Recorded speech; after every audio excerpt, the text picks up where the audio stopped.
Fai pule fa malo, lo to feel le toto ma le fue. Le le tu malo, fa che taimo a una malue. O sole o fa tamba, fai mo sui si a ma mo so se tole le auto tu e hold up. Fai mo fa malo, lo to feel le toto ma le fue. Le tu malo, fa che taimo a una malue. O sole o fa tamba, fai mo sui si a ma so se tole le auto tu e hold up. Elilo mai Beyoncé, fai notare le Yolanda. Eu sulle trai a pomale amo. E assim lai me fafanga. Foi me fafanga lo tama tu i ole la ai ma manga ma di ele la ma wa le ma la. Don't know to you time. Hold up. Go talo popo fai. Cause le manuia. Se imane se follow fa.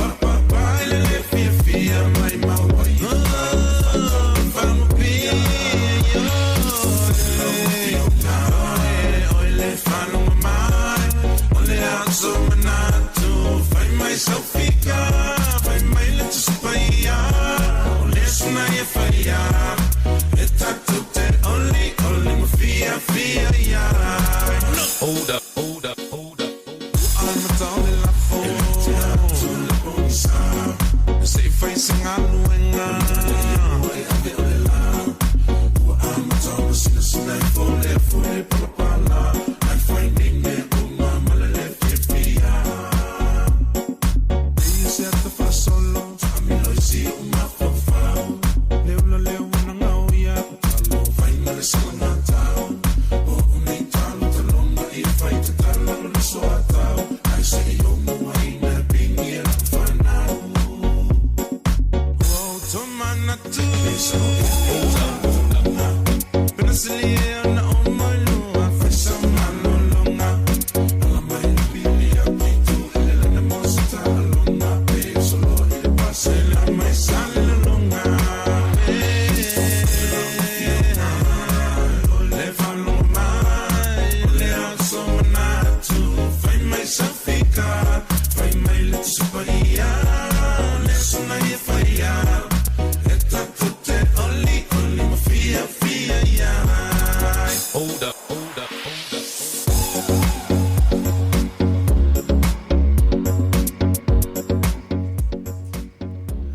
Ia toi fa fela ian toi la sila fa foka sa mo de vanga o le afiafi ia le tanto por clave masani fo io le TAUTAI e ASIATA ia ina ua lua se fulu ma le 5 minute wa te ai nei le tu la e lima ia ele te befo ia mantou i New Zealand po au ki lani nei ia wala ngare ka sia ma ku kaimi ele suia fo le te mi New Zealand fa pe e ser te mi o le pito i lunga e ser kai mo le piko i lalo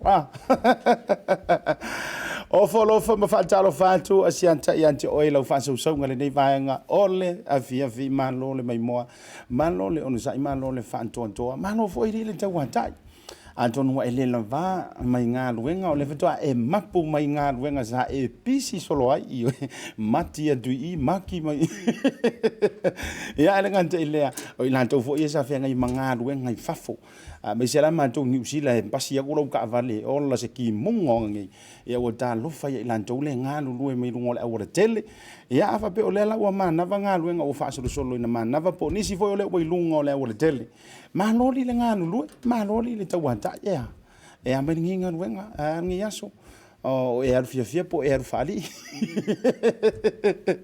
va talo va tu asia tapor programa TAUTAI ia e anti oile ni vanga le fiafi ia ile unanga fo le tanto Blue TV manatu o le sa amata mea nisi foi o uso a fasala lawa ngante leo nisi o tu sala po tu fa fine foi o le tanto o nanga io mata mai lava le tau le tolu ia ile tanto Pacifica Health tala noa ma le sunga ia Lorenzo ia ona tanto fa solo mai le ile tau le fa ia mata usala la le io o Missa University o manto Blue TV ia le tau sala ia per ngante leo le tau sala ia Gloria ia le sa la tu fa tata noina foi se tasio alo foi o le tunu por alo le Pacifica ia or kakara ngi lau i loa lunga ati ti fanga ia ngante fo ile tulanga fa sala longa fo i nei ni usile nei ia le ala ua se mai marka ko va al fucking ngon ngi fiafi ia ASIATA ma le TAUTAI ia kauka ia Ioi, o le afuanga le no fa ingoa le programa le ni o le tau te iai. Ona e fa amalo atu ona le taimi tonu lava lea.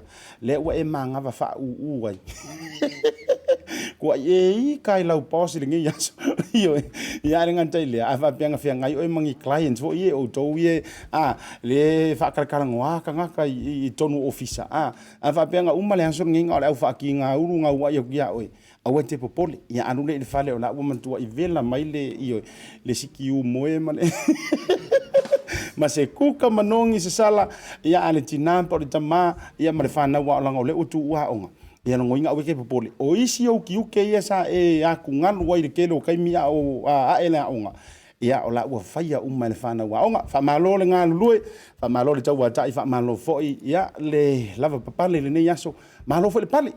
Ia fatalo fatu ASIATA le tanto proclame masani TAUTAI e woni ngalo like love and share tanto proclame ia e le oro ki me ro foi fa vai me le por kiki mi kana ngo ko inga va foi esa o risiko ing au wo pe yang passing eu kula fongo mangi eu por kiki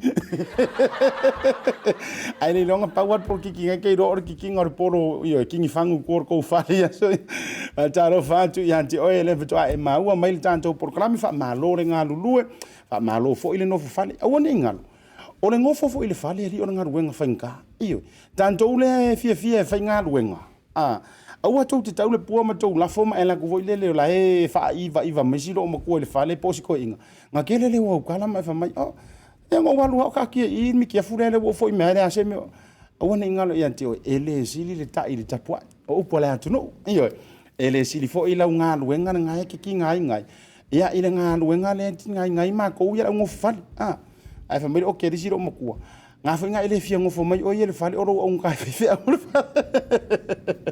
malo la nga lue malo le on sai malo le tau tua malo le sai malo po le lama le tu ai nga luenga o lo o fe ngai ma oi nga luenga fa ofisa nga luenga le malo nga luenga tu moti nga luenga mamafa nga luenga i lungo le fonga ele i nga luenga fo i lungo le vasa ia e ile tali tonunga o le wai u mafa solo manuia wa e fo i fanua le nei aso io pe ia u pole antunu o le ua tongi pan tau le ave pe o le tala le ulu ne tau tongia tamo alai antua ia le lofa tai tamo lo tanto tapa au sili le langi o mafai ona tai mai lo soifua ia ua au mai foi lo ne yola le o mafai ona tanto toe feilo ai lumo pe au nganu le e tau la antu pengo fa mentalanga api o folinga me se va ngolo fa la wina le tanto por kalami ia e foi lo tari tonunga o lo lango malu lo fo longa Samoa le va ngolo le afiafi malo so fumawa malo langi ma afa tonu le dula e lima tau ko ke isir ka ko por kalame ia langa fa pe na tanto tau fa le tonu le ma tau ni usila nei ia ai le an faina le ia ka ko e anchor to the rock and gear to the time malo la le lava pale malo le ona sai malo le fa to lungo le o tele le time nei man tua pc lava foi e mai so le ma na va yo nga luenga io a o le ma na yo le time foi le sa ke le pc ia le time tu nga wa onga ia ua matua ma na ia le lao fo io le wala le time na te le au le te afo le luanga i le tolu i le afo le tolu te mina nei e fuli ia lau fia ruai o le tūlanga i le te mina nei le afo le lima fa soro le ono afo le ono ia o le kaimi fufu siangi o le aura kele ia inge ke fu failo mai ia ai o mai o tuta o se fa le tonu ia fa tuanga masani le tauta ia e mar proclame e te maliu le sawa ia pe te afaina le sawa ia ai e matua e sao ngale mu i lo fa tauta o foi le tuli lo sao ia ai tuli lo sao ngale mu awa o lo sao ngale mu ia o le fa vai le o me le leima me sao ngale mu uma ioi ma lo la variante o to fa ma le lo zabe va pe o le te ma futa mai lungo ta proclame lungo le wala ke fu o maula aka ma kan kilo e lo ke fo ia ai ko ia ai lunga ia o ro fiko ai ma ko inga makua ai lunga lang ka vale lungo le wortel ia ona toe fa le tonu le o le auli ma sa lo fa mo le ne yaso tulanga no tato au le tele fa talo fa tuai mo fo lo fa tuai ia te o to ngol tanto programe ma lo ia te o to ni usile nei fa talo fa fo ia te o to i au se talia fa talo fa tu ia te o to i Samoa o lo Samoa au to te pole u mi sai mo tato tanto no ele aso nei ni so tato o to tonga mai Samoa me se hale Fiu mu fa soro ako mai sa morning. Io e pole ala va ma fo anga. U yo lea e o ye o tonga o tanto tala. Ia ile nei fo ia fiafi. Ai mo moli fa malo mo ngang fa tete tanto fa tete tanto company lango sua. Io le tanto Pacific Easy. Io le unanga Pacific Easy money transfer. Ia le na o le mo sile fia. O tanto officer amata tu ile so matai ao ma fa wa lama o le ma fai ona fa sala la wina tanto tautai ya emre tanto por kalame e to tonu o officer i TV al officer o Pacific Easy i so o la fa se la vai la ia ta si le tanto o nanga fo le ai le o le so le amata le so tai ao fa tai to ile mo le to le ngang fa tai ma ngang fa ma lo le fionga ya il pursili ya o le fionga ya fai ma lo to Ellen Stowers ma le lanto fo ya o nanga.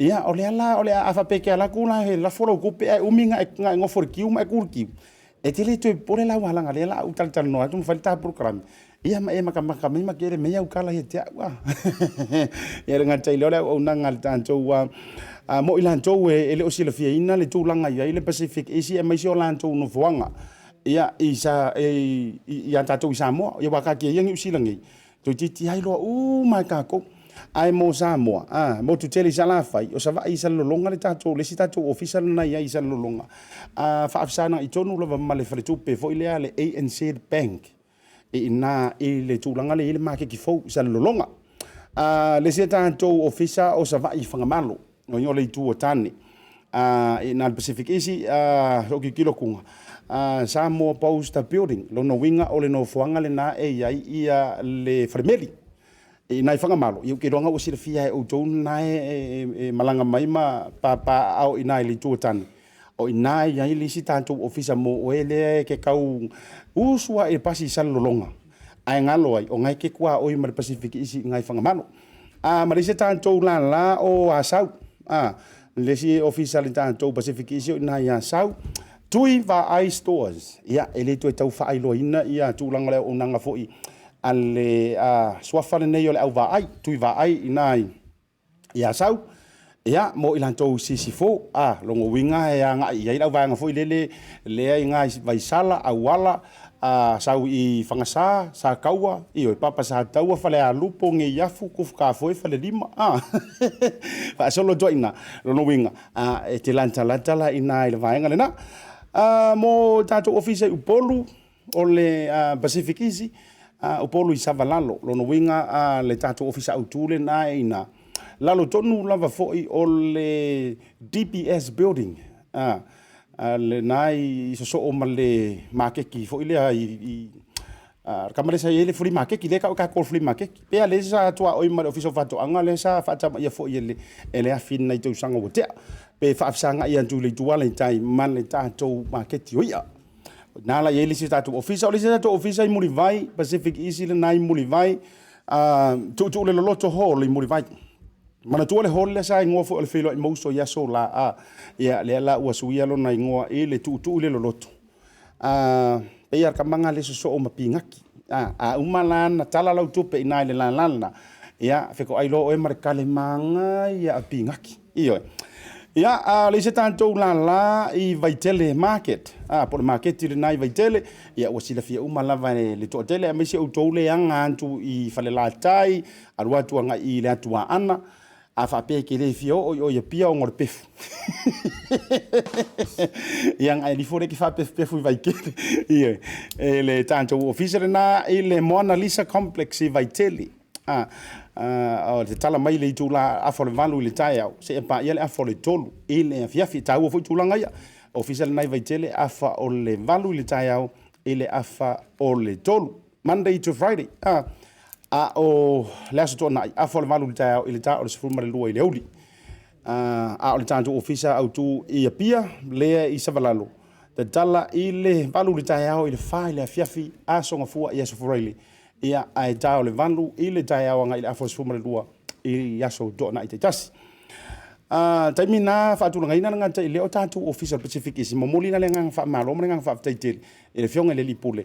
Ia ai ole a maua inga ma tātou por kalame o TAUTAI ai la unanga le tātou Blue TV lo no winga en te ala ko karala ku e ko ai fo ile po au le leia ia ka ilo se u po mai se si me a ngole ia le na ai a fa pe ke le fi ke vai ia ngai vai la ia fa ingolo ku per ngala la fo Samoa o yo le mboli langa fa malo il Pacific isi malanto unanga le fa ngalo ina le moto Samoa pumping sing ia ngata i vai tele ma le tātou Pacific 40 ma le lanto unanga ma tua o ia va yaso ngi ma va yaso lea e anga va ai o ile sei io e wala ni ngalo ia fai sau fa kau alu lungo le tātou website ola se fai ngofi io e o kanga ka foi le e va ai website longo langa antua o le fai ngofi io a ma fai onga e fai se Facebook o le ale mea ale me fai ona e alu lungo e fa ngale ta lo fa voucher fai se fa tau ai anga va ai lo ngoa e le tātou sei o le antoanga o le lua tausanga o le unanga ma le tautua a le Pacific 40 ia po le tātou talofa voucher e te ono manu malo ai ia tātou telefoni fo i o le tuainga o le Samsung A21s oh god o inga o le ala poa luas full maritasi S ia ua whekawia walanga o le sei o le tausanga lua afe luas full maritasi ia longa winga fo o le e maua se telefoni o le ala poa ma le luas full maritasi ia fa popo ko male asi ku malo fa to malo no sa ia to no tanto por kalame lia tu ya i mata ilinga fa talo fa ti o le to fina me so to ma tanga le vanga le viafi se uso ia sui tupe ma to tonga America o va ia ku ngaile io fiar wa i me malonga mi kia for fast ma ai se si ke ua fa inga i America ia ele vanga no fo i wo ma ba nga mai le tanto por kalame ia so taitasi o to tele lo foi o to ia o wo lava mai le tatu TAUTAI io wa vela foi o to ia matangata nu o TAUTAI fa malo ma fa talo fa ti o to awoni ngalo so sei mali sei oriana so ia mel ia nganta ile o lanto foi o nanga e nai le fale Samoa so se tu ainga a lo so tu ainga la e ia te unga foi mo to fa tua ia e te maua ina ile fale Samoa i le tātou zep o le sei oriana whatalo whatua i tō whinemre unanga ni vanga o le afiafi. Mateo MAV o i kālo whasia uso ia le mafuta mai ngata i lea ia o i lantou mai Brisbane o Australia so o lava fo i se state o Australia o lo e mafuta mai ai. Share tātou pokalama, like, love and share. Tūlanga lana e tātou company lango lango pēno whai atu. Laka ko ngai o tō tonga o nei meo tupu mai ele ngata ni usila ia me se fo yo Samoa ia o ke lo venga ko tate fiua tate tau mo fai se fa mo mo utala nei ai o le so fo ngal le ka ke fiua ka mo fai fo ia tau mo fai fo ia por kala me se fo ma to onanga se ka ko va sai mai ia ma por kiki e o pomonia wala nga o le fo ile unanga ale et live ia so to na ia ngata ile o tele na fo ina tu ina tu update mo le to lo sila fia ia so le va yaso ai o tau mo fai le fo ia ka ika io ia si ka ku vasai mai o tanto ma fo o le kele yo ngisi mem van ka ku tala no ma tanto fa so ai mo tanto ma fo ai ia ngai lo le ka ku por kiki tau faila se tanto vasai mai ma fai singa koma peitai e ia lava fo i mata upu ma ale ia e ma faila fo no tanto tala no ma fa so ma fa ali manantu ai e tai peila o tulanga o le savali le sa fa tau uina ile so now o le tele io fina ngalo fa alia ia malau fele ai le tele o manantu tangata ia ma fa pe mai o le savali le fast ia fa mai si o le savali pai o le savali la fai ia au telo foi nana tu sila manino foi le fa manino nga mai le tai fono o le vang fa fai le fast ile a zona nafi le sunga la le mali to o le upumoni le o se savali le fast ai o le savali a Samoa lava peke fast peke HRPP awa nau e savalia e fa lo mana onga fo ile le kaofi ia ngei me o ngei mau fekenga inga ai ina ia lo ia fo ile tula fono o tau le alo ia ma le fa maluino le tulanga tau tula fono ia Samoa le judiciary ia ai le ngata ile o nisi fo i pepa yo ke kiru ko se uma fa alia tu o le lanto walo ia ma le nau e fa malu role no fa inga ase uruai pa le mia tamaitai e to tonu Samoa so e kele ala ia vai liu ia ma sa vali le sa tau moli tai ai ri tūlanga mana i au te fia whaasoai ai se tui fo ai runga na i tātou o se vainga lea ele o le mea matau tia lava di sa vali lea lea au te fia mana au tu inatu sira mai ai ua le ngaka i sa vavali ngā au tina tangata mātutua ma le la tau fo i ele e whape mwhainga pāloka a o se vainga ese lea i le tūlanga o le sa vali lea na mai tau wina nei te lo ala e whakumuria ia Samoa ankoa o wo ai whanau o le lumana i tonu lava lea ai ole wing o le whamatalanga e me se fo i wa umana o ai tau whaasoa tuai ia le tātou prokalami o i tonu ale vile i tū ma ale lea tau popo e ai pe a whaapea ole a ia ina te le i tua e soufina ngalo ma sou vaivainga whaai unga le tū la fono longo winga la ole a matua manunu ma whaale tonu ai lea nga i luma e mese o nei o tātou whanau lalo vaoa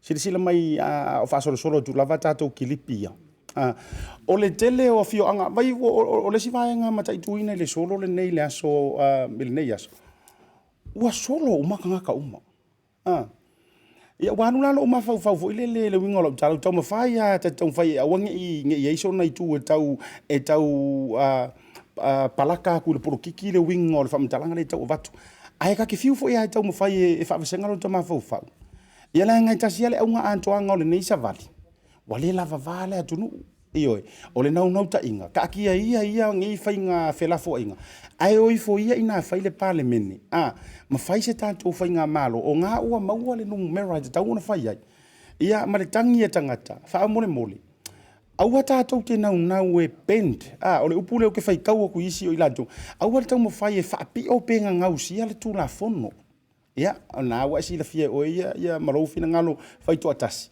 ia po ai le au ngau ku la fongo o ai le au fa sa ku la fongo o ai le au va nga la e usita i tu la fono o se va inga mata utia le tasi le wa si sila mai ai lunga pe ia o se vali le na mata me mai fo ila fio anga o tanga le motu tele sala fai tau fai la fo e fa e motu na yanta nei i se va inga sa ia le tu langa mata utia o le lolofi atu o le tanga now sa mawala of so ta inga o te loa okay mai le tulanga o le vaenga tai au e mawhai ona o mai e lunga a Samoa se of so ta inga se tasi o sui whaasala lau mai Samoa sa au wai la vai le solo nei ai matautia ia le whaupunga sa ia whamatala i nai le vaenga ia whamai ua makua i langu mu toa malanu pai ia tulanga o le taulanga poloka whaasolo atoa le la sila mai i si tau vaenga whaafengo fie au te lo te tu sai ma por kalame fo ia le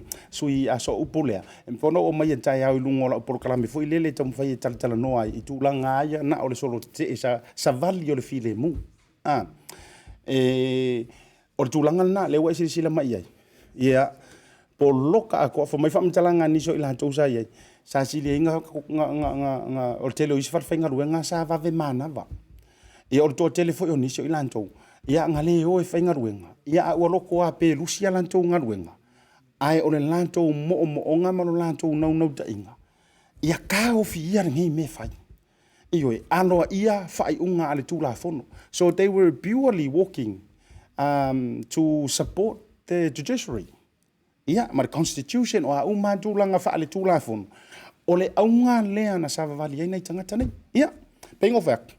E le se kulanga ka ke fa pe a me o se va sa valia le ka ki ia o le au telenga fo i o le tulanga i tu atu au te loa atu mo wai le i porkalame a le sunga ET live ia po le ani si tu o patatua ai o se va inga le na ia le tele ai le nganta fo ile o le motu sala fai ma ka u kia le ore au sa vali io ia molila le nganga fa malo ia ele until now ia ele o mo mai si tulanga fo ile le pe fa pe nga nga yengi singa uma enga wa vel fle mai ma ke lo pe fa ko akiria ngai me fa pe nga kai au po ani si tulanga i tu o patatua ai e uio lea fa fa tele ile tu o sa ngale mu me uma ele fo se tulanga na lipotia mai leo fa pe a menga uma enga fa le ngi sain ia manisi la vo tulanga na la wa sila mai mo mai ai na inisi na o tulanga ile savali le fa atu mulia ai ele nganta o pia o nu uitua o le motu tele i sala fai. Ia, ai whabena fo ia nisi o fio anga ku mamao fo ngal pe ole tatou tama video se sila mai elua ya minuti se kau fa mo ko kama ya kale ya maya tatou to fo mela ia inisi fo o tatou update mai Samoa sila mai ia o PPC le na inisi tangata me se fo le lan tou solo ia anga tuai e fa ali lo lan tou lang sua ia ili tu lang ni taimi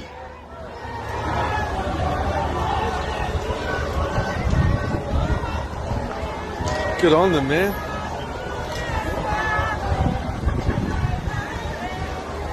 Or it's either that or it's Vodafone or Digicel.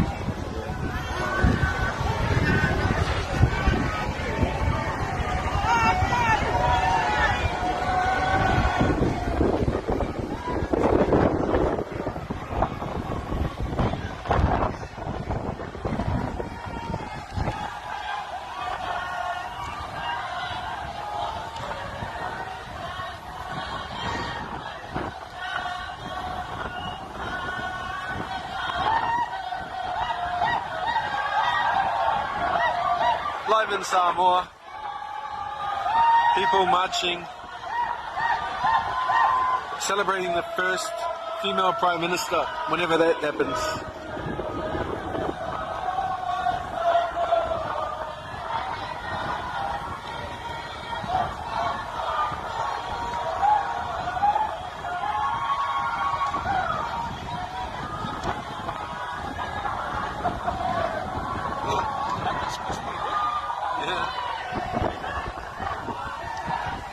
Must be all government workers.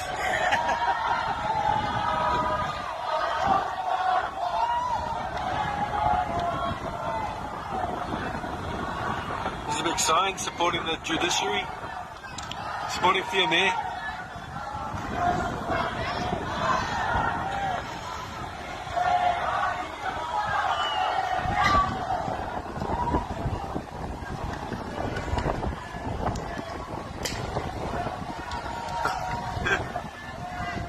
ya lena le la wa sila tu yai se tasi lena va inga mai va inga tele sa yai ya pe no fiantu to fuari tanga tablo no fingalo malana fa liunga pe tai o fa mani no mai va inga fa upu fai ele o ni savali foi le tau fa por kiki na yo savadi ya wa le la va foi la ku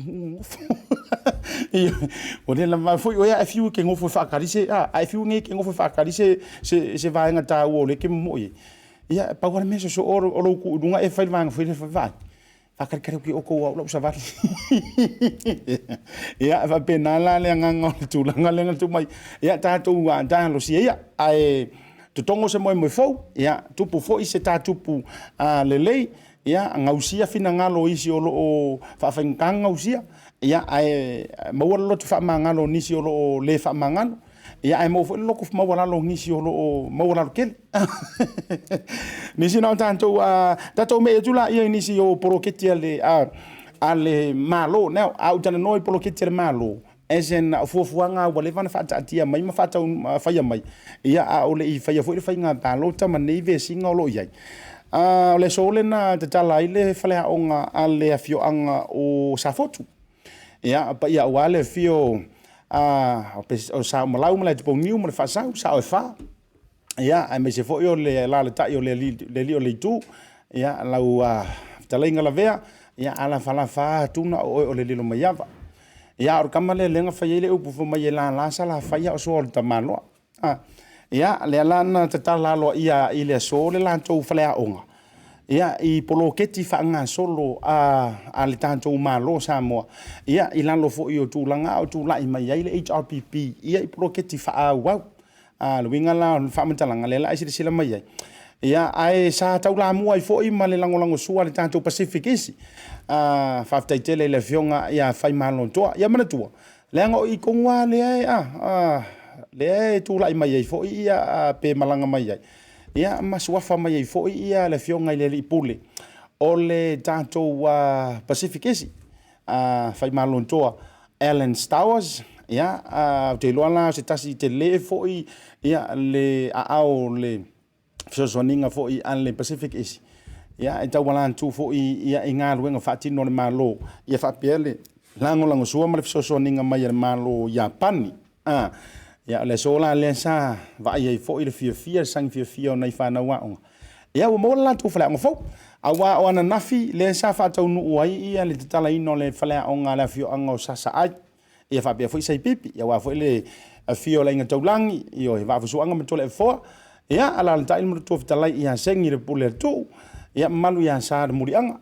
Ia o lo le leila ma so longa le leile fa ingo tanto ia walanga e le ka kaunga sa kia ma ave le fu ona o fetongi ia inga o lo fa nei e ilanto o lo sa fa i pule ai a wai fuanga inga pe ma o fuana i tafia ia tu langa o polo keti fa au awana i fa na wa onga uyo lea la ka ko me fa singa ko mano longa o lo sisi mai ma ka ukia le avale o tau no ma il tanto ofisa iyo le te sisi mai o le ava Samoa mantua o le la ka ko sa unga fo i taimi o le tau mafana o le fa ko aka ngu mai la se tasile nei o nanga fo ai me se fo i o le tanto o le ava Samoa kamaru ke ua ko o le mtamtau o le pepa ava le tu e fa e paluinga o le kamala le ke ua ko le se o le male anga vale o le kama fo i le pauka ai fa to over ai ale ise ava moni ala utala ai fia na o ila le Pacific Hub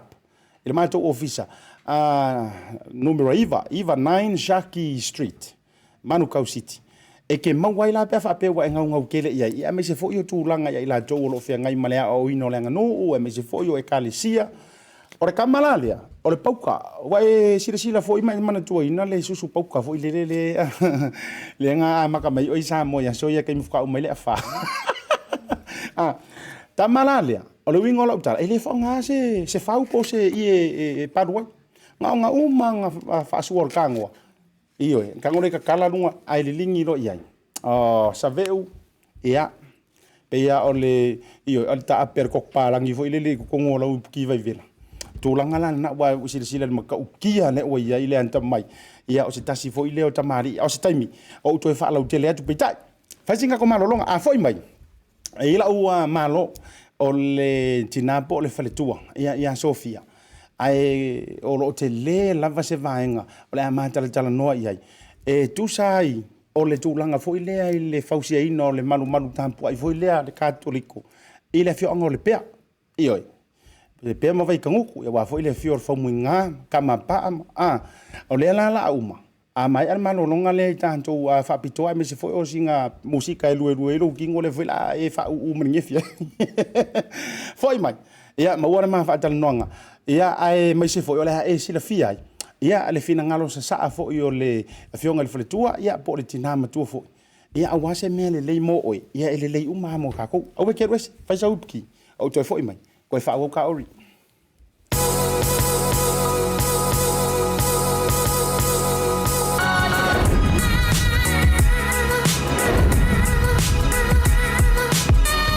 Tautua ma le au nanga mo tau sa mo service station nei tona i matu. Ma tau te utuina lo ta vale, ma le tele o nisi o matu au nanga i se ese.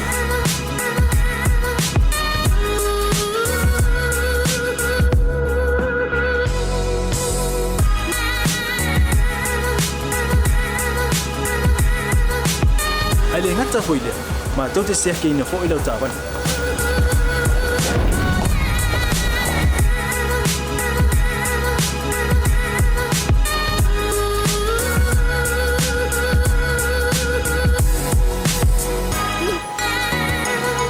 Siapa lah yang voice wow, mau lah ucapan.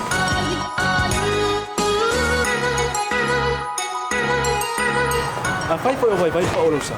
Awala te pon, ma tu te siapa lah yang foi mau lah ucapan.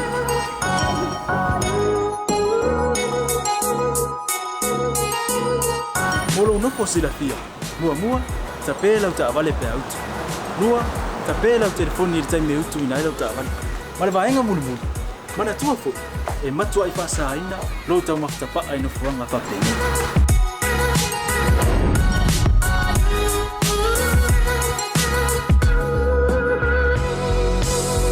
Hota Samoa ore mota mo Samoa ma do te fia e au na pe mo o Samoa maftaila fia mai we'll see you again God bless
Tela wana faila whaakau. Ile tupele na mai talo for voucher. Ile wana whaakau me te mga oi. Ile voucher. Time for so far now, they look so well. Talo for voucher mo wai whaakau me ai ole so. Ya no fat.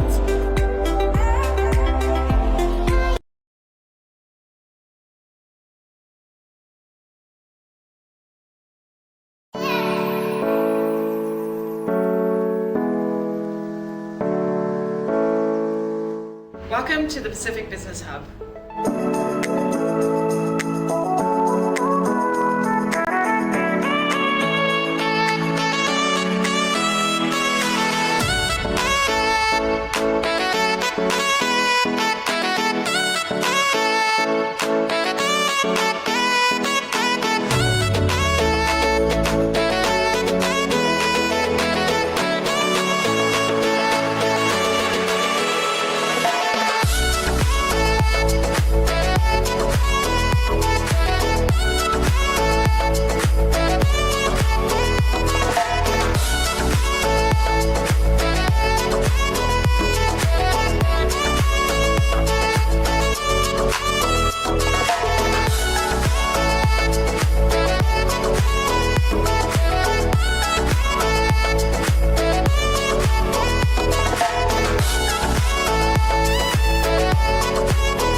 Toi fatala fatu Samoa lau sila mai mo ni vanga o le afiafi a me se foi o le sila sa anga ai. Ia o lau fa TAUTAI ngai me se vol tapu inga le vanga o le afiafi. A talofa ia o tero ila tau foi runga tanto po kalame se usa niwe ia nga te lea a o se uso ia leva ma le tau vaenga foi lea leila lo i Hastings a i o wori foi ia lea ke le nga la ku kaua le apu. Ia a mafaapurusia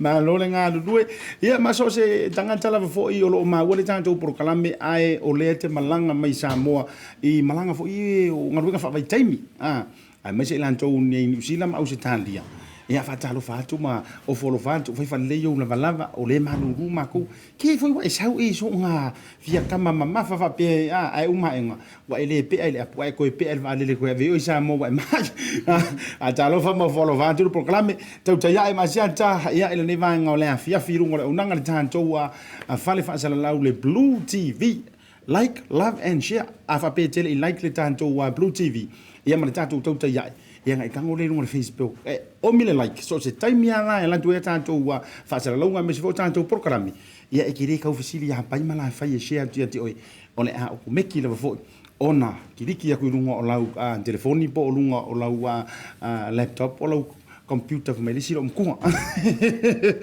ai e te fifia lava fa ino atu pe ona o fa ya tu o le yela o malo e lo o malo le so ni ia ai te lo le ma tala no mo fa filo ya tu te fifia ia e o folo fa filo ya tu ile setasio tina ia ai o ia foi o fa yenga wenga fa sa maria nga le o ia foi o setasio sini o le palisi ia le fianga o Lepea ia mai la tau foi nei New Zealand nei o loo tau la mua ia ile lango suaina o tau mawhainga ia o sa ilinga se len iso o lama se awanga e fesoso ni ai le tau wha mai aina o le malu tāpuai ia a si o lanto fioanga le fioanga foi o Lepea ia I upolu po o tu mua o te fifia lai whawhelo ia tu ia ila o programe ia le tina po o le fionga le whaletua ia Sofia Vito-Sumich ile nei vanga o le afia fatalo fatu ila o fionga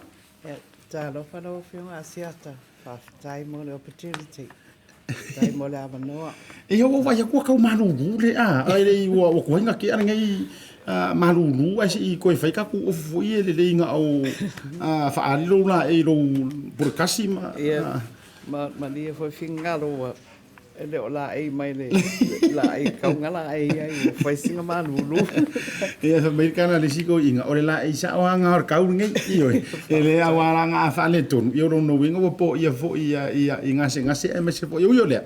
Ia ala ta pa velo ia no tulanga fo yo le taimi e me se o le ta fa tal nanga. Fi le nga ia o mo le nei lau.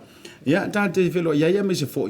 E so se vai nga ta o mai fo ia man to pule nga e me se ia o la to fo yo lo ke nei sinema fa ia ma to por kalame. E a fia ai se tūlanga tau fisoso ninga i renga ruenga le atua. E mua si i runga o lima o fia ia.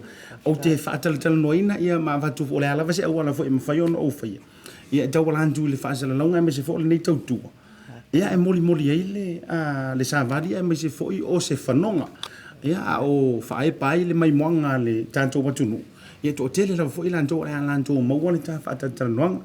Ia wai peke kakoliko peke le kakoliko. O ki kaukingo o aso ala ua leva sa e so i fua mai ai ka koriko me tulang fapena ai o le no le o le antonu ale a tau mafainga le tau mafai ia o e faletua o tu lo tu tau langi e tu sai o le malu tapu i Lepea lau fofonga o le mo fatangi mai ia le e kale si Lepea e pe mawhai on mato fsoswane atu mo se sairinga o se leni a wata wha o manga al whatsa le mauta le li i Lepea o le lato fundraising ke lele whai ngei e whai la so koso kasi o Yulai e ka o le TV ma le radiothon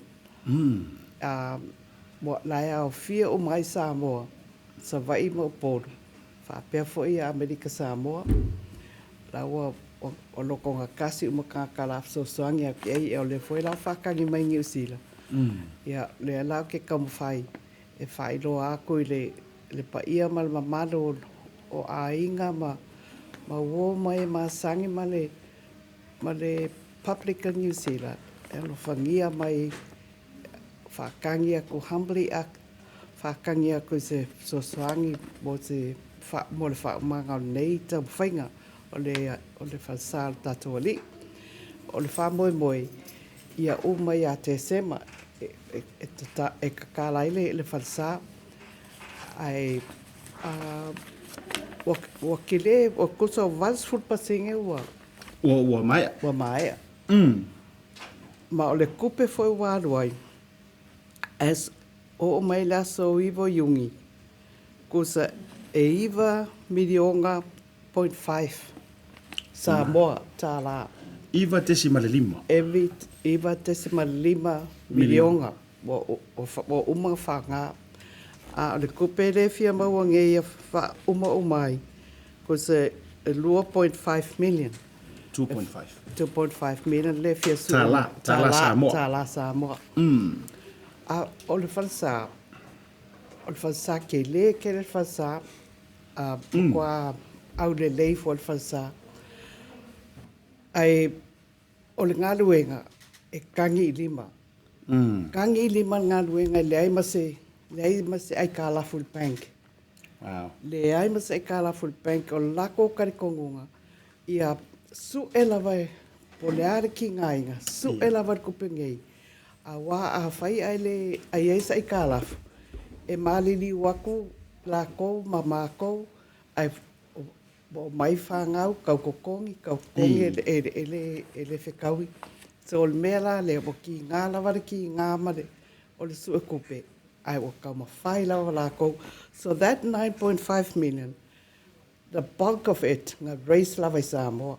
Lai kiki a singa mea ngā maku i ngai New Zealand po Australia. A o le bulk o le te le la mo tupe o le ana maua lava i Samoa lava i Samoa o le mamau fo le ko fa o se ko alo ai ko o le makanga o le palisi le o le palisi ia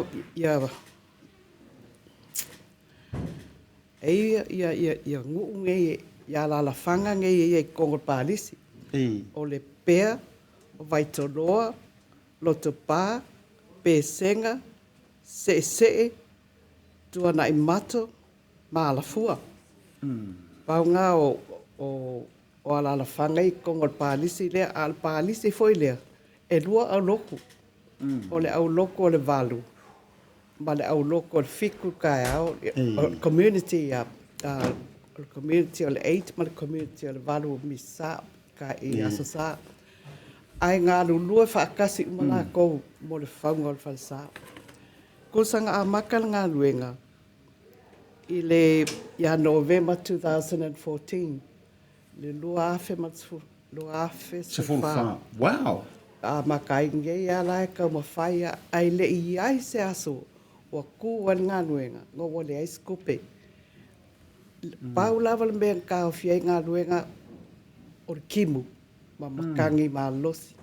Ai alu lava. O au loko I e lua. E su e kupe lava lako.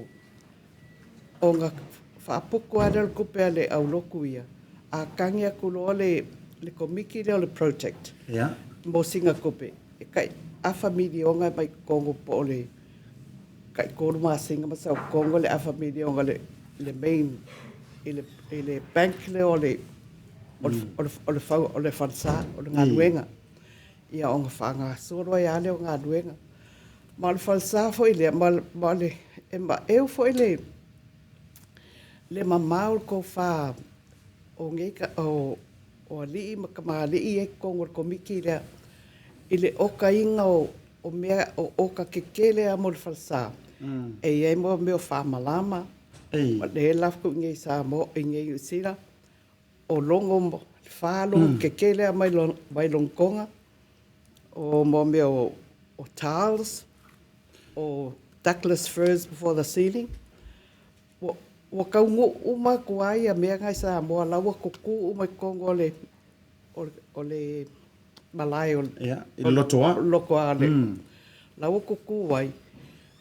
I kongo containers se kulo. Whakarikari kai me whaangai. A wā anga le proactive lako mawhau ma mamaro ko wha. E la vea le ko viki. E le mwhainka la. E whainka koe mauanga o kamama kaungu o wā. Sofia, vane a o vai lupe o e sau noa. Au te loa le la tau wha e moa e luma au halu le tātanu noanga. Se I kau wha e mo ke isi mai ia le a tāta mai o le wharisa. Se I kau tuai ma fau fo I ai mai so fina ngalo le au whaafafonga. Ia ona o whaisi keke leo o numero se leni. Ia o ke lole se kangaka lau whapea. Kapole ai se tau wha e mo foana ia tātou wata ia. Ona toi fo I le ila o whafisili o te fia fisilingi ai. Ai se tui fo mua ata o le sirisira mai Samoa. O ata ia le wata atia mai ai le tūlanga o le malu le a kānto liko. I to tonu o le afio anga o le pea. Sirisira mai ai. O te loa a whai tau sa ola ufa atu sa tusa e kai e tai fori tu tusa le malu lea. Marka male I kai muri vai. Pe tau wata fo I le tūlanga o... Tau fori ngai ai. Ai mai se o tūlanga o me e whao ngā. E to tonu pe o longo I te tā ua o nisi o teunga. O sira mai le to tele. E ola va fo ia le tūlanga o na yanta ia pe a wha e mo atu I to tonu o le ano fale. I lona tūlanga foi le whaafengo fio na whaamatalaina. O lea la wa tau maua mai ilo fina ngaru te lore tasi o anta le tuatunga. I o nisi o anta fo ia wa ai le I iai ata fou ia wa iai le teimile nei. Ai pe na ona whaafolinga antu wai ia maua e lo fina ngalo le te whaafonga mai masaungi masau fou ai. Ia e te fisosoani ai. Ia le tūlanga tāta mai o le wharesale ma te talatala noa iai ma le tina mantua nei ia po o le whaletua ia Sofia. Now, toi fo I mai la ia, o lau whamatalanga, o lau whaafesili fia whai atu. O alu ele ta, o te reo mau tonu fo I ia, pe o lau fionga fo I le tinae ono mau aisi tali o lau fesili. Ia aela atau mawhai pea. Ia a tonu e tau fisosoani fo ia I lan tau walanga o ele whapena man la ina mtulang fo I tau alo vau sa whamatalanga. Ia to telo I lan tau lai fia tō neiti ma I lan tau fo I le whapea. O le atonu le vai liu e kauainga anu lau alo whafisili la. O le matua te leo le nei wharesa. O le matua te leo wa e sau noa fo I le whaato whala inga. le fu ko fa ia ku ngai tu langa o le oa ma le to mai le te wai to no fa sale nei ia e lengi ka mai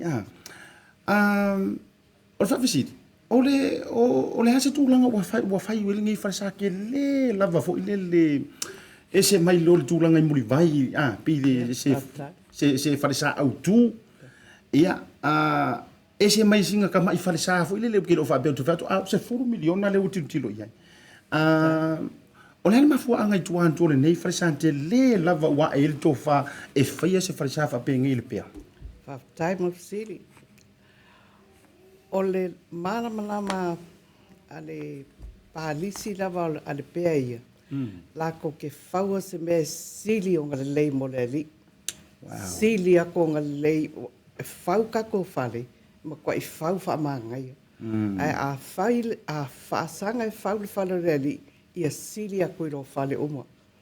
O le winga kongu ngā. E leo se whaalia lia. Po se fia kangaka, po se fia mauoloa. Fia sili. Fia sili. E ai. O le la konga kari kongu ia a whau se mea mo le ali. Ia sili aku. I lo se mea lava e whau mo oi po se si ame o kako sida se fo i falesa overseas. E makua maka o kia fo le maanga ngai o. Ai leong I kau vanga. Le ai, that's far from it. E leong I kau vanga falesa. O la konga mo li mau a kako whaasanga fai. Fai le mea sili mo le li. Le lei le wa tali le vanga le fa tele. O le sia o fa sili longa o le ruia na ia ofisile tu inatu. Ia ona vatu le no tanta mi e salangi e fa ai u ia ma fola ia tu langa o lo ia po le hale tai me mai se so ninga ia o apor kala me fo inga le fa tantia. Mo le au nanga le a o la fa sili lona lua. O maua se so ninga walanga le wale tangi le bank I fa le tupi. A o maua se so ninga tau tupe po tau se leni mai le ekalesia au e Samoa ia po o walanga kasi le ekalesia ke le lang to in fact Christianity ke le la katoliko o maua sina fiso ani mai I loma po o ai me se fo yo Samoa le pule anga po le alita unga fo ile a Samoa le ai se fiso sangi pengo fa kangi lima e ma faina tau ai se hase ma fo ai se na ma fo anga tau ia inga pe ko fai ka kala ko ia le tule sa ko mo fai wa nga ko fia mai au e fai ma kai o mako o le fiku o le loko le fiku inge e fai so nga kope o ko mo fai la e kangi le Society of Mary le afa le ngi bisila awa o le afionga pa ke le patolo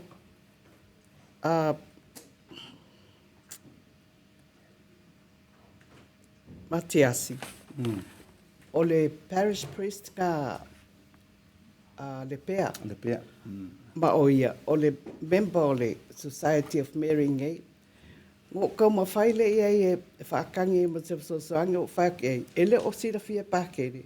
Le o lako sa o ia lako. Ele o sira fia pākere. O lako au ia they gave me the trust.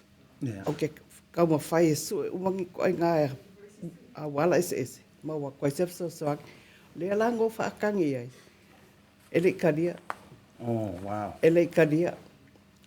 Ai ngo fa maru lua ku fo ia pake I lo le fesiri pu mo ai o wala sa wa e se vai nga mo foi e te fisa no ai vai nga wa foi na la tu le talia pe tali tu ali mai a fai mai o le foi kam fai la ko falsa ngi New Zealand la ko kala nga o le foi kam fai ka fa ko e ka nga reach out further lai ku mai foi o e se vai nga ko so sai ke ka kaunga fa ko ko lo lima mama o ko oi te una fa no lo na au alofa tu mama o wa fo isa mo pa kele le make fai upo pa kele pule ai pupe al so sai eke on pa telefo ile a le ia tu no so sai ente le ia pa kele patolo ai masalo pe nga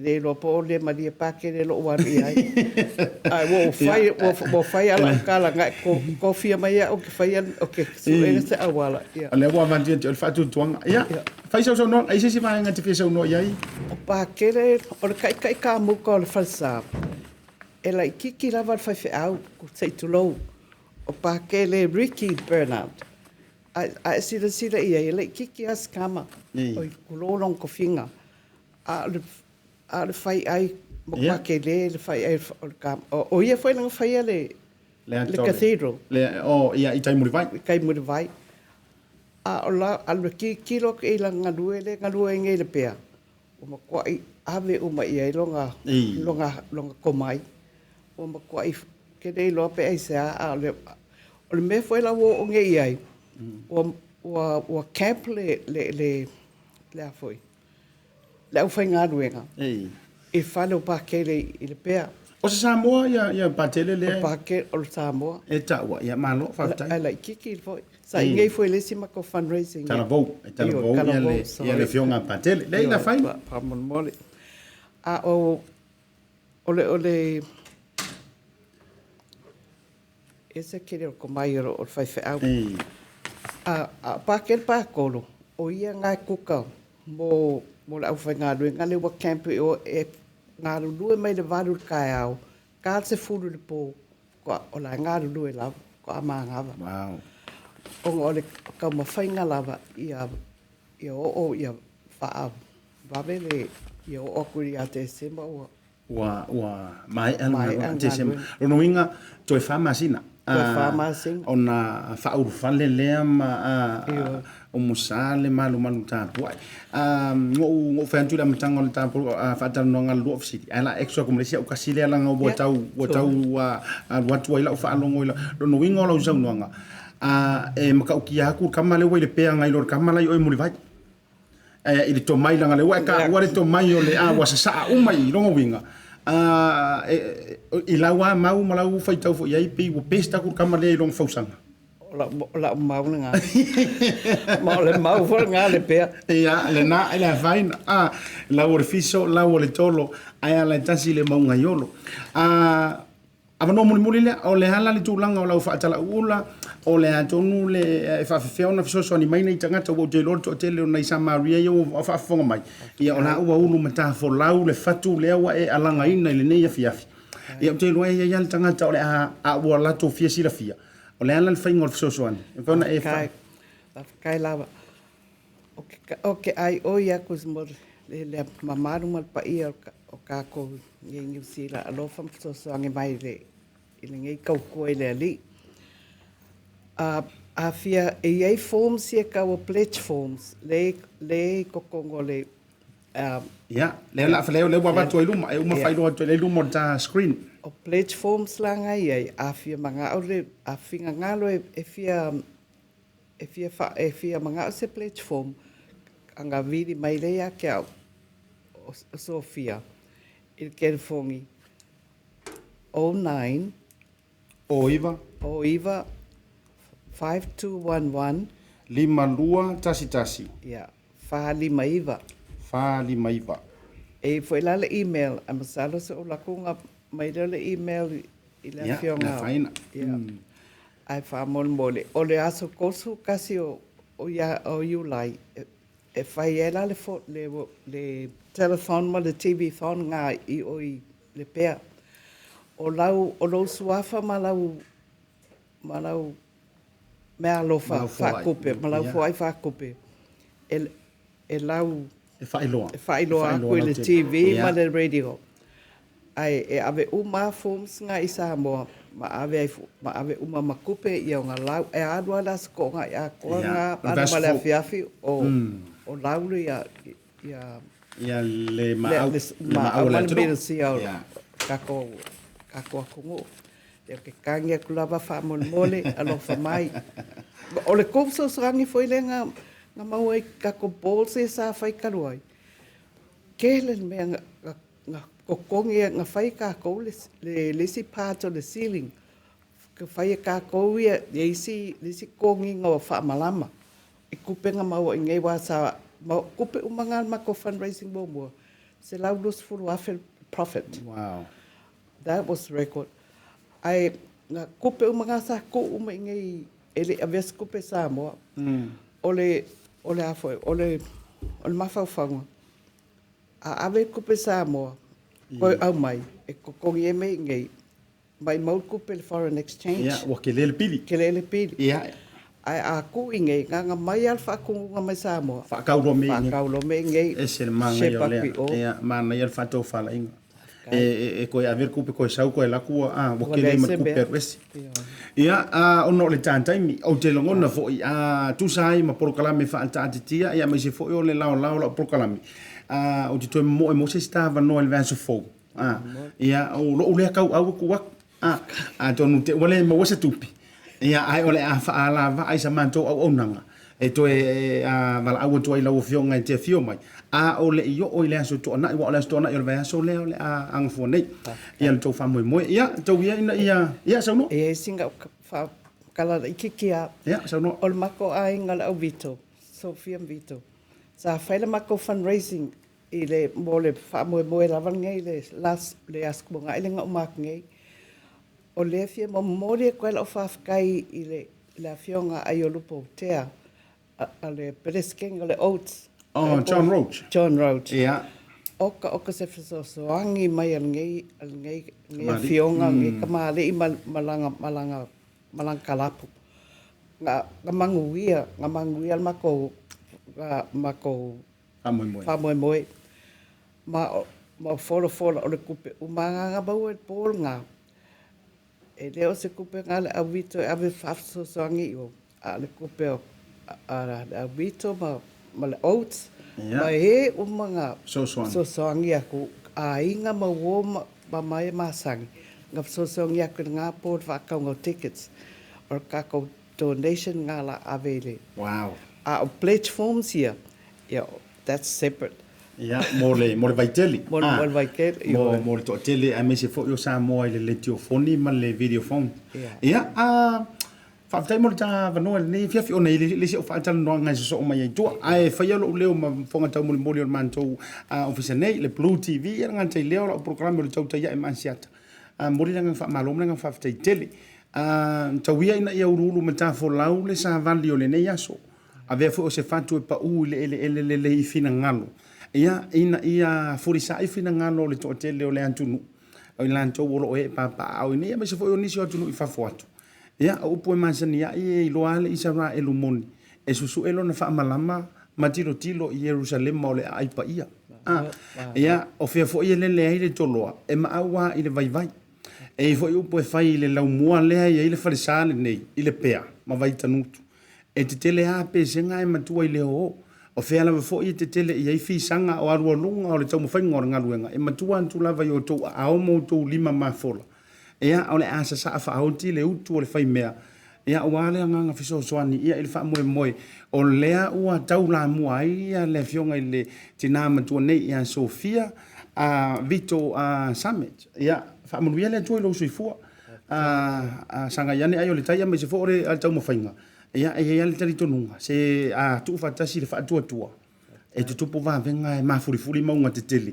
e maua le lua te si ma le 5 miliona le tau sa idi e awan fa mo fa manuia le tu to taimi ole nei fia me se fo o le ano tu le fa mo au ali tia me uma ai ka ko me isinga faisinga mo fa ma vai i se utinane faisinga mai ipu vai ki polo ia ona to foi mai le ma wona ma fa tanonga ia ma si utina fo i para fionga ile no li Galumalemana Sulu Anae ia si ka ko haku po haku langa le ngaruenga fa leo fa sa ngiungi le o itamiti ia me se fo tu langa sa ia le MSL ia mara la to fo I fa unga ia inina ia so ile ima vai atu vai so te nei ia I will be right back. I want to wish e umiaka o le nefia.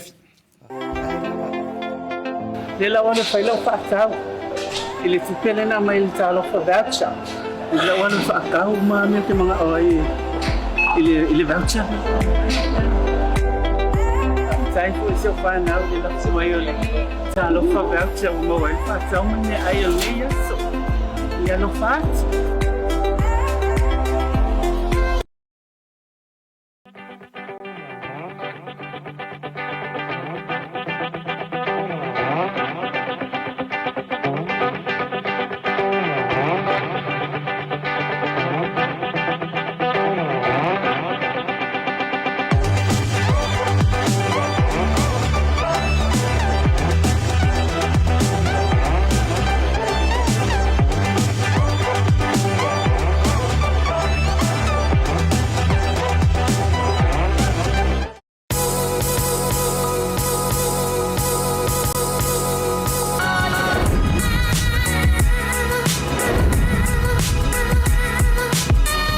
tautua ma le auaunaga le maota o Samoa service station nei tona i matu ma tau te utuina lo taavale ma le tele o nisi o matou auaunaga ese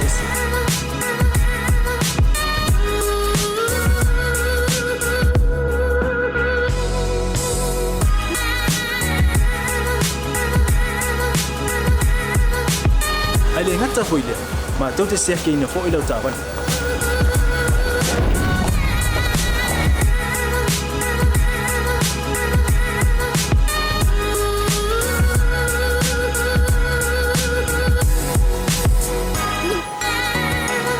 Siapa lah yang voice wow mau lah ucapan.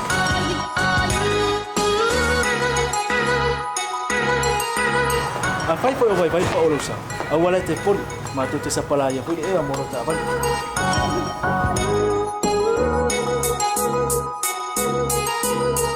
Mulu no posibilidad. Mua tapela ucapan lepea ut. Rua tapela telefon ni tai me ut ina ucapan. Mala vaenga mulu.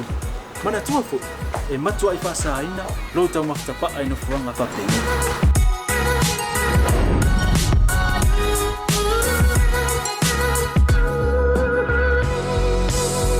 Ota Samoa, ole maota mo Samoa. Mato te fia e au na pea mo o Samoa. Maftaile fia mai. We'll see you again. God bless.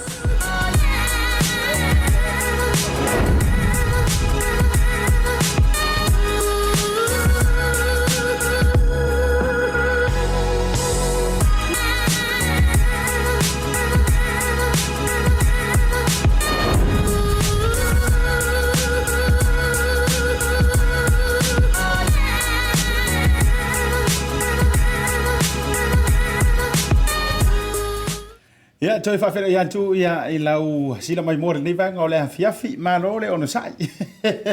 Ai fu wa si yo mai lava mai ai ngalo ya ya fa mau fera lo mela le se o kingale fa ka ma nge al tina matua ya Sofia fa pe o ye lo loto fia so swani ya me se fo fa tala ulan tu le ne yaso. O iva lima lua tasi fali maiva 0952111459 na foi la tu mo tanto screen of na solo wel fa mo tanto programme a fale tu la e ono mana tu toe sulima minuti ono fa mai na lea o si tautua mo o ele tu usa mo ne va ngola fiafi like love and share fatalo fantu ia ile tausi ata sisi fata tamati le lua me se foi ia o le sunga ia fata tamati ma tu fale tu masanga lai mai mo mai na isini Australia nga tai le o feelinga tautua ma le la tu mafutanga se usa DJ Vino io la luatua ma lo le mafuta mai ma lo foi le falto to o mai ngi yaso io ai fu waki mu le songa o lo fai mix ma lo fai DJ ngi Oyo lea, o le tā solulu la vai o proklame, fai pēr ma wha abau pēr. A le TAUTAI e ma ASIATA, ia ma le tātou MSL Training. Ia, fia whaila le loto ma le nganga. Lea wha mafuta mai, ma whatasi, ia I le office nei, ma si o tina, ia au te fia I le sua wha anti-sulu.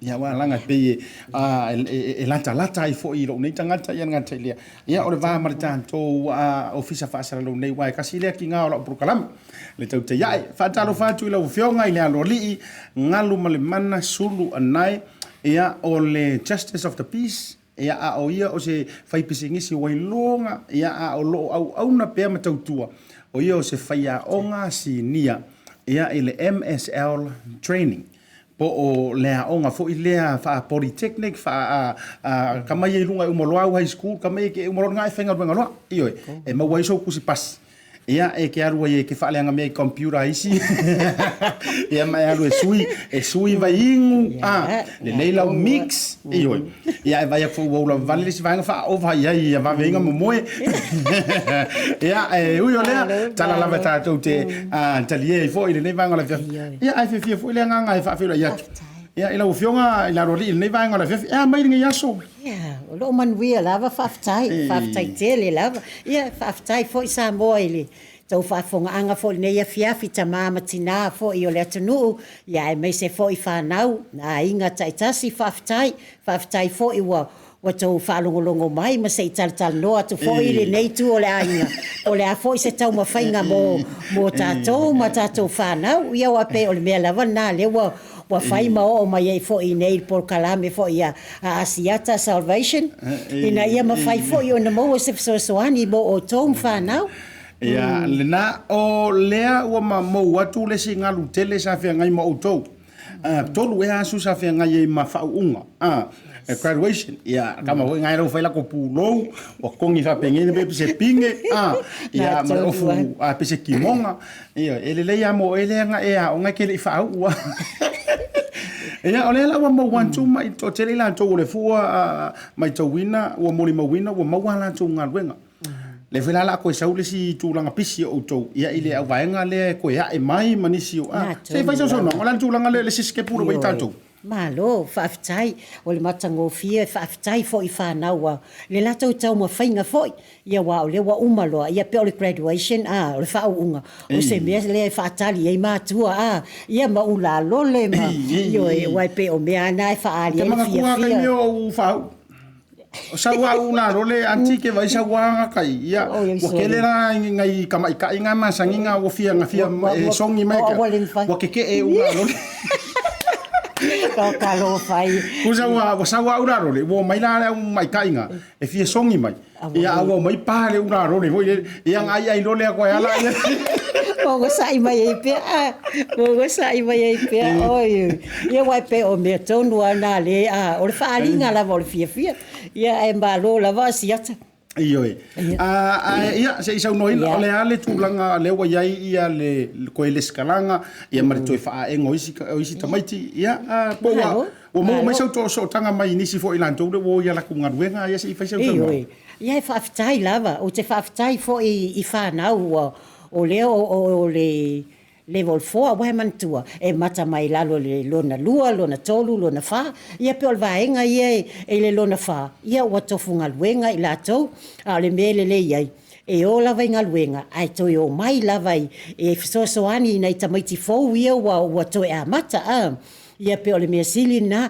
whaftai fo ia I lato uma fo ia wa o le tele fo isi company ia wa whawhainga luena ina na I whanau nei I whale ainga o whale kofe ia matatonu fo i o mea whatau ia vai ele ia na vai malosi ia vai orkifa ia o le whaftai tu ua vanoa fo ia te I lato o le mea matango fi ai ia na a mata we mantua o lato ia e mo ia e ngā lulue ma o mai lea onga ia asa tau ma wha ia mātou umatu lea onga le pōla lea ia na olola ia e whainga luenga ia pe se part time foi lea ia e le mea ngata o le casual vai sei longa e wala o mai ia na whato ai foi lea te whainga luenga ele ono fosi e aru e kuku ele se fosi ele ia ona ia o le mea la lewa iai ua maua wa ngā lua ina ia na ona maua o le whauunga ia wo o pa na wo le city o salva la au e o atu ta mai te waia wo to I lava le lato to mai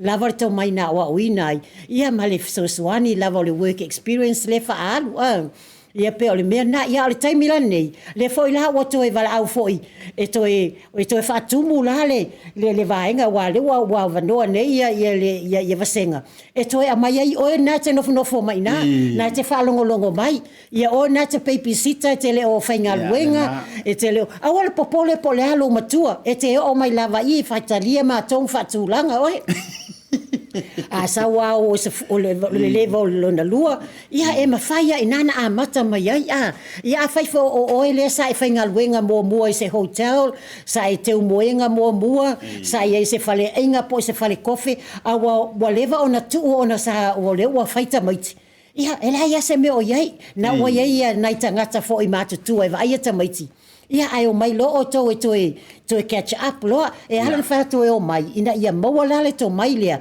wai nei me fo ia fa popo le fa pe la no fo ia I me tu aina ia ona mo lo ngaluenga ia te ala te fainga luenga ia fiafi e o atu ai le taimi fo wa mai lo kos ia wa e no fo mal ngaluenga pe o so ani atu le ia tato uma ma fa nau e ale fo wa uma le e ita mai ti e fa longoina wa uma mai le o le londa lua le aonga wa o le mantua le aonga o le year 10 year 11 ia o le 12 ia hanga ia tua lunga ia na uma lola ia e te aunga tātu lava le ia o lunga sfutor E te aunga tātu lava te alu le aonga.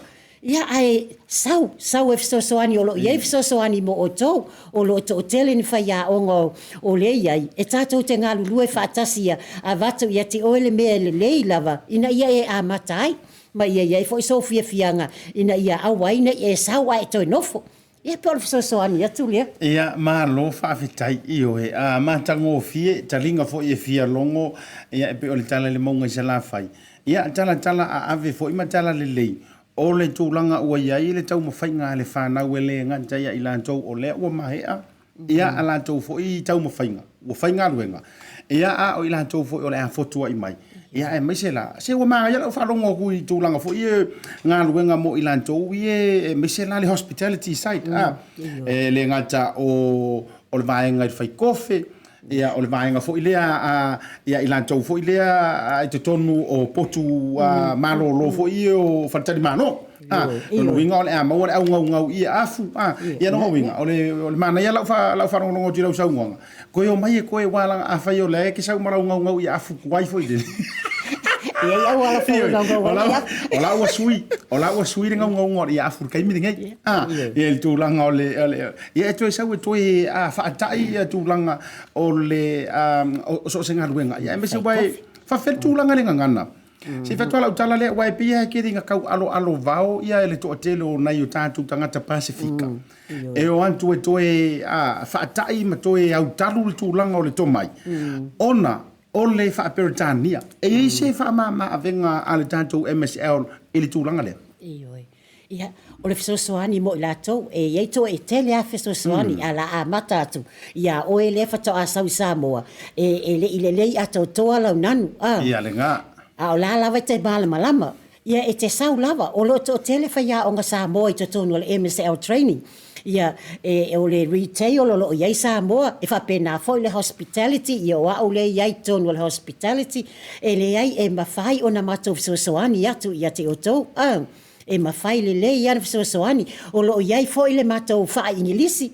E a fo i a mata mai ai pa fai ai o se mea na o lo i lo loto e te a mata mai le ingirisi ona e sa wai lola ia e te fai kofe ma e fai ma e serve i fale ainga me fa pena ia ale mele ia tātou Samoa se e se le ona o le poto masani a wai te sau lava e tu fa Samoa tu loa o ia te o le fainga uma o mea uma ia mata tawa tu ama nai nanu la iti fo ia e uma i fo lava wa e maua le ia le to mai e fai ai.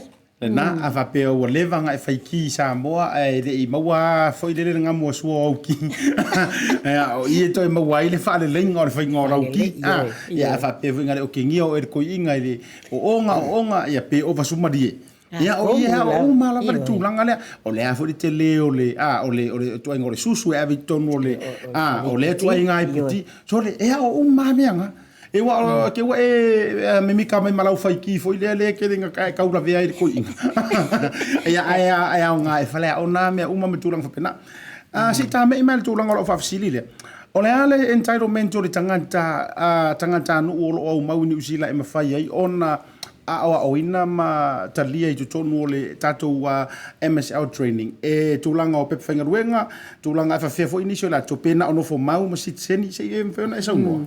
O lo ia ni tamaiti fo i lea lewa adopt mai Samoa o i la tau la ia tu te o mai sa o la ua wai te tonu ia e mawhai o na tau o mai loa ia whaafsota ia o ngā wā o tau o tangata nuu le taimito te tau nuu mai ai te tonu o le o whaalongo atu o wai e le mawhai e sisi na adopt se ni tamaiti pa whai e le o iei tangata nuu ni sila ia o le lewa au mai te tonu ia whaataritali fo i le mawawa ai po le ase se mea le lei fo i e whetau i le lei ma tangata lewa au mai te tonu ia a whai fo i o oina ua lewa lava na inei a ele i maua se ngā luenga ana e sau fo i se tolu masina po o se mea whapena e mantu o leo sau le COVID leo sau le COVID lewa e nofo ia inei wale mwhaina e toi anu toi tapuni mai masamo wati le alo nofo inei ia lela te whapea pe mawhaina e aru te aonga pe le mawhaina ia e mawhai ana e sau te taratala no atu ia i mātou o le aonga. Mawhaina e taratala no atu ia i mātou i o waile ele o oina leina i nofo. mana ia le point lea. Ele o oi nā laina i nofo a whai whai lawa i nofo i nei. A tonu lava o loo iai se fisosoani mo o tau nai a fo i. Ina ia tō fo i atu Samoa, wa ieri tō mai. O e tāua te le mangala wa sau noai a lo fionga Galumalemana po anti sulu. Tāua te le amese la tau le whafonga ma te taimile nei. O le sa malanga tā whawhau mai. Ai sa o walanga o le ua mautaini. Ia ka kia ia lo wha peo le ova malele ova walanga e le o mawhai ona wha ova o e le whai ngā malo. Ono o tūlanga fo i lele o le tātou tua o i pole pora se le tapuni mai Samoa. E le mwhailanga e sau e la koe ngofo rungo le ea. Se ia kakala Samoa na whatu ate le leo le wa. A e lo no winga e mwhailava o na su atu. Pe vala au mai. Ia e whaataratara noa ni awa noa e ono mawhai ai ona la o ina mawha o ngā ile taimi le iei nei. O sao leo? Nā tonu.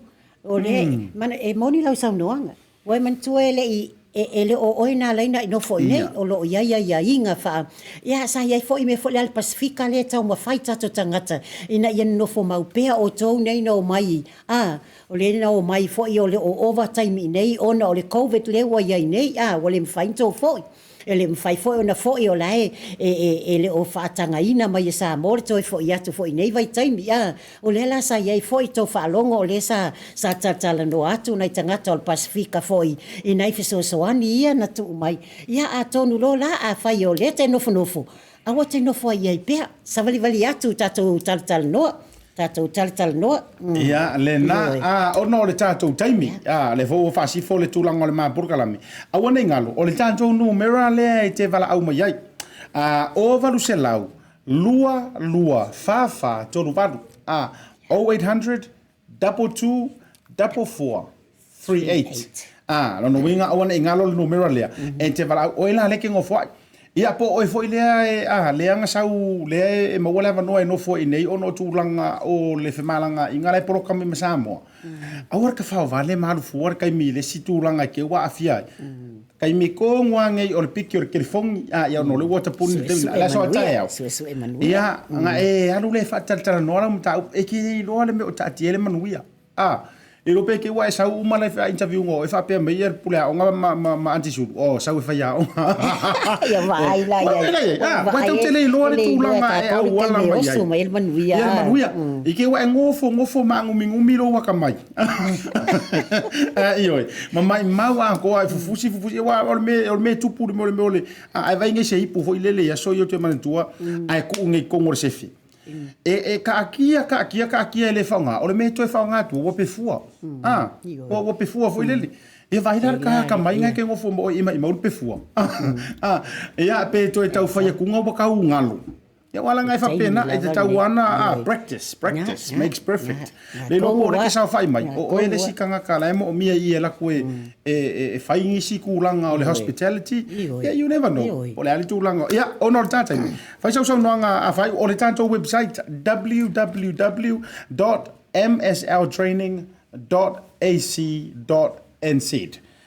O le tanto website na ia fa pe fo I te fie su lava o ia e te malanga lava ia I lo sa ia I taimi o fai o tu la fenga ruenga o le tanto address o le ono o tolu Great South Road e manukau ono o tolu Great South Road e manukau lo fionga Galumalemana po antisuru ia fa mai so nanga ono o popo le fa mai le marka program mai lola yo tawa ia le faftai pa wala mea and I'll just turn into English while you're still there because there's a lot of you people the young people that are in year 12 13 and you're unable to finish the just because of there's so many things happening in New Zealand right now. Don't stop. Come over to 603 Great South Road, or you can call 0800 224438. Come along. You see, we're all there. The retail classes are still, we're gathering people now. We're trying to fill all the classes now. There's retail level 2, level 3. There's hospitality level 2, 3, and 4. And we're waiting for you. Come along and we will help you out. Don't just stay home because you've just finished school and you keep going. Keep going. Don't look back. Nobody's going to hold on to anything for you. But keep going because all the jobs now, and don't forget, because it's $20 per hour now. Remember, the government have given all of us the $20 for an hour. Well, why are we waiting home? Even 10 hours will help with a cup of tea for the old man and the old. Come along. So this is why we're just letting you know we're filling up now, and we want all the people. We're getting enrolling now. So the enrollment team are ready for all of you, and that's Patrick Asu and Nina Schmidt, and also Tui. It's all there waiting for you. So this is why I'm speaking in English to you people that are out there, the young people. Ia le whaftai atoi foi I mātua, ia e me se foi whanau o lo whalongolongo mai nei teimi. Momoli a masi I whaftai foi I le mauar tau teimi to te whalongolongo mai ai. Ma pasi atu foi se mea o tau whalongolongo mai ai. Inai tatou a inga ele o maua mai le porkalame foi le nei afiafi. O se mea sili nei o le ati nae o tatou whanau. Ina ia mauar tau mai le tatou te manao mia. Whaftai tele foi ASIATA ma le Blue Wave I le nei afiafi. Whaftai tele. Ia, le nā Samoa, o aso lulu lava vai taitasi, ia ua tau masani lava foi. O le maa porkalame lea, ma le tina matua, ia tina tara vau, koe whafui mera ukaro, sira ukaro. Ei, umalo pasi, Le hionga I le aloali, ia Galumalemana Sulu Anae. Ia, tu sai foi o le whaalau iloina o nisi o tūlanga, o lo iai ia le au nanga, ale tātou wa onga le MSA o la training. Ia, o ke ngofua, maua le avangoa, pingi roa o le maunga mako mai sa vai. Nga maua le avangoa. Oso I kongu vai, oso I malima. Ua ku mai markingo. Ia nga e ka vidi ala ia le. Veni. Ia ele na. Whamai atoi ma le programe o le TAUTAI ia ASIATA. Ia ele fui mai nga o le afiafi ai le whainga. Ia momoli atu ai o lo whaanga. Me whamanuianga I le aso soifua. Ia o le puli o le mawhali. Ia o nei le aso soifua si o mantou ainga. Ia le tamaitai la le ia le ngofua o ngai kia. Princess, o le princess. Ia hana ita bauliko. Ia whamanuia le tu e loa soifua. Ia uskai mkengi le. Happy birthday to you, lady. Ia le ngatai lea. O so se silava. Na whamanatulo na aso soifua. Ile so whamanuia tu le tu e o tō aso soifua. To e tulu inesi te usanga si tele. E te soifua malolo ina le iai. Ia makama le lei makengi le lei mko anga lok. O le asera manga o sala o le tau tamali o so poutu tau la uru le nei aso le programe ma tua upu e lo tantou van Samoa poto ale TAUTAI e pisi ngā tei whale le telo taimi ia ele ato mo foi ia ilo ma pau alo le nei aso ai o le asele lei o le nei aso ia fai mau sei fai mau la ia wale ngā tu le aso ataiao ia whamanuia le tua ia ila vasinga o le nei fiafi ia le foi la ma seu I whanua alo le ma ua vai sa vai ma seu tina nei whamanuia le tua au nanga le nā le tātou Blue TV I le nei aso ia e whamai atu I foi lana tautua I le TAUTAI ai soifua mai manuia Squad baby Rex J Sands Oh say I'm say you are complete to me I get you by the way that you move and the way that you smile say oh my dorima baby you be giving your hand I'll take you anywhere you give me something that I never had cause you care but about to me and the family say why you waiting for me to talk to you yeah I'ma listen what you say yeah don't move in and come here yeah they on the nail to dirty wine girl dirty wine yeah say tama in and not the pipe to get out say